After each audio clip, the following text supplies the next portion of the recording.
2028 대입 개편안이 당장 내년부터 시행이 됩니다. 현재 중학생들은 모두 변화된 입시안에 따라서 이게 대학을 가게 된다는 말인데요. 이렇게 바뀐다, 저렇게 바뀐다, 그건 알겠는데, 그래서 지금 중학생들은 무엇을 해야 할 것인가? 입시 전문가라기보다는요, 오늘 또 이제 학생들을 가르쳐야 하는 강사입니다. 내년부터 새로운 입시 교육 과정에 들어가는 아이들에게 고민들을 좀 그대로 전달해 드리고 싶은 그런 마음입니다.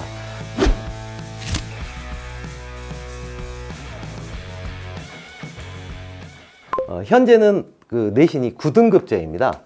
이제 9등급제인데요. 이 9등급제가 이게 뭐 5등급제로 바뀝니다. 그래서 그 5등급제라고 하면은 A, B, C, D, E 뭐 이런 정도 느낌인데, 그래서 큰 변화가 아니라고 생각하실 수도 있을 텐데요. 이 9등급제에서 5등급제로 바뀌는 거는 굉장히 큰 변화라고 일단 이해를 하셔야 됩니다. 9등급제를 할 때는 표준 편차 이런 것들을 줘가지고 석차를 알 수 있게 되어 있습니다. 이제 아예 석차 표기가 되지 않습니다. 한 학년이 300명 정도 되는 학교가 있다고 할 때 사실 100등과 200등이 함께 3등급을 받는 거고요. 그리고 이 학생이 100등을 했는지 200등을 했는지 이거 대학에서 구별할 수가 없습니다.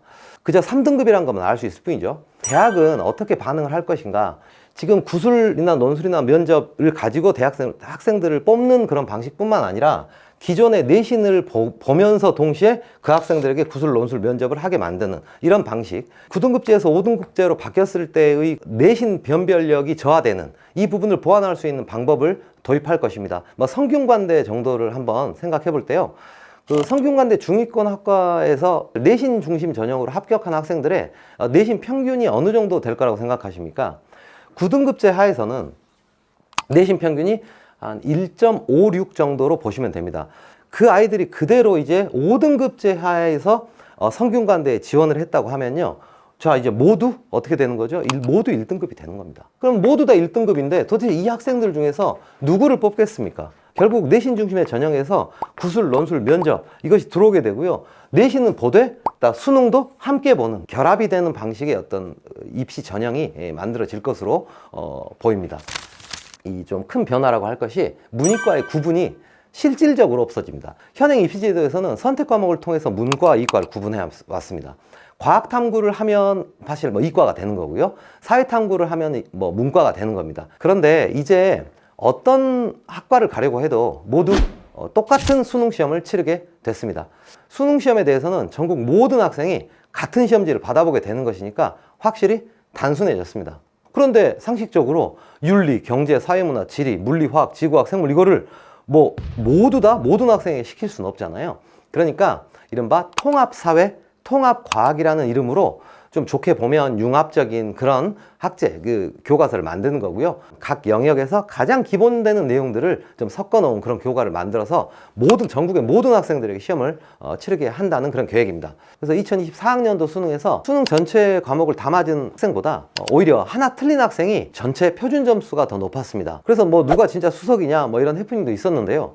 학생들이 많이 선택하지 않고 그 굉장히 문제 난이도가 어려운 탐구 과목을 선택해서 그것을 만점을 받으면요, 한 문제가 뭐 3점짜리 문제가 아니라 막 5점짜리 문제가 되는, 그런데 이제는 과학탐구 영역이 이제 다 통합으로 간다. 사회탐구가 통합으로 가게 되면 과목 선택에 따른 유불리도 없어지는 반면 이걸 가지고 지금처럼 막 학생들을 막 변별하는 이런 어떤 시험이 되기는 좀 어렵습니다. 따라서 국어와 수학 중심의 입시가 된다, 이렇게 보시면 되겠습니다. 셋째, 내년부터 고등학교에서 서술형 중심의 평가가 시작됩니다. 2028 대입 개편을 고민할 때 교육부에서 서술형 수능도 진지하게 검토를 했다고 합니다. 채점의 객관성 문제가 불거질 것이 예상되기 때문에 결국 포기를 했다지만, 그만큼 교육당국에서 오지선다형 문제에서 탈피해서 서술형 평가를 하고자 하는 의지는 굉장히 강하다고 볼 수 있겠습니다. 지금 중학생들이 내년에 고등학교에 입학하면 가장 체감할 만한 것이 바로 서술형 시험입니다. 이게 어떤 한 과목에 한정된 것이 아니라 국어면 국어 서술형, 뭐 수학이면 수학도 서술형, 영어도 영어 서술형, 이렇게 전 과목에 시행되는 것이기 때문에 파급력이 대단히 클 걸로 봅니다. 지금 중학생 아이들에게 한 200자 또는 뭐 짧게는 뭐 100자에서 200자 사이에 서술형 문제를 한번 써보라고 하면요, 대치동에서 꾸준히 학원을 다니고 했던 그런 아이들조차도 한 20% 정도는 썼다가 지웠다 썼다가 지웠다 이것만 반복합니다. 그러다 결국 시간이 되었습니다, 답지를 내서 할 때 이게 백지를 내는 학생들이 이렇게 한 20% 정도 되고요. 어떻게 써야 될지 모르겠어요. 이렇게 하면서 울음을 막 터뜨리는 그런 아이들도 있습니다. 실질적으로 서술형을 딱 써보면요. 의미 있게 좀 채점을 받을 수 있는 아이들이 한 절반 정도 된다고 보시면 됩니다. 최고 수준의 그 능력이 결국 쓰기 능력입니다. 우리가 아이가 커가는 거랑 같은 것 같습니다. 그죠? 처음에 뭐 듣고, 그죠? 듣고, 그 다음에 좀 말하고, 좀 한참 지나야 그 다음에 읽죠. 어떻게 보면 듣고, 말하고, 쓰고, 읽고, 이런 부분들이 다 됐을 때, 그때 우리가 잘 쓸 수 있습니다. 그냥 아는 대로 쓰면 되지 않느냐, 느슨한 방식의 어떤 접근을 하게 되면요. 실제로 학생들 입장에서는 고등학교에 갔을 때 억울한 상황이 생길 수 있습니다. 그래서 억울하다는 게 아까 말씀드린 것처럼 나 아는데 막상 점수 시험지를 받아보면 자기의 어떤 생각하는 어떤 실력과는 전혀 동떨어진 그 낮은 점수를 낮은 평가를 받게 된다는 거죠. 학교 시험에 한 50% 정도가 어떤 서술형이다 이렇게 하면요. 객관식은 그냥 누구나 다 같이 학교 다니는 애들은 그냥 다 같이 맞는 시험이 돼버리고 결국 서술형에서 얼마나 감점이 되고 얼마나 점수를 받는가가 그냥 등급을 결정하고 자기의 성취도를 결정하게 됩니다. 선행보다는 제한된 범위에서 서술형을 써보는 연습을 많이 하는 것이 좋습니다. 경쟁적으로 우리 애는 미적까지 했다. 우리 애는 확통까지 했다. 그래서 중학생들을 데리고 과연 어디까지 수학의 진도를 뽑았는가. 이렇게 이 아이들을 지도하는 경우가 있습니다. 그런데 사실 수능의 범위도, 그죠? 또 내신의 범위도 어느 정도 줄었습니다. 미적 확통으로 막 갈 게 아니라 대수의 범위에서 서술형을 완벽하게 쓸 수 있는 이런 방향의 공부를 하는 것이 현재 중학생들에게는 훨씬 더 효율적인 어떤 공부 방법이다. 이렇게 말씀드리고요. 그 서술형 문제라고 하는 것이 도대체 어떤 스타일의 서술형 문제냐? 서술형 문제는 기본적으로 90%가 요약형 문제입니다.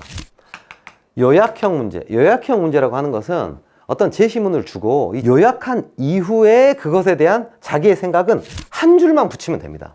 팁을 좀 드린다면 서술형이라고 하니까 자기 생각을 말하고 창의적이고 이런 걸 생각하시면 안 됩니다. 주어진 텍스트 또는 상대방의 어떤 말, 발화를 짧게 정확하게 요약하는 거. 그죠? 지금 사회, 과학 다 해야 되는 학생들이니까 사회도 하고 과학도 하고 국어도 하고 영어도 해야 되는데요. 그 영역의 글들을 주고 요약하라고 할 겁니다. 사실 많이 좀 이렇게 알려지지 않은 사실인데 2028 대입 개편안은 수능 체제나 내신 체제의 변화도 담고 있지만 그 대신 그 대학들에게 좀 학생 선발의 좀 자율성을 인정해주는 방향으로 가고 있습니다. 지금 시대는 사실 그 수능을 좀 못 봐도 내신이 좋으면 내신만으로 대학 가고 좀 내신이 좀 안 좋아도 수능을 좀 잘 보면 그것으로 대학 가는 이런 시스템이었다고 한다면요.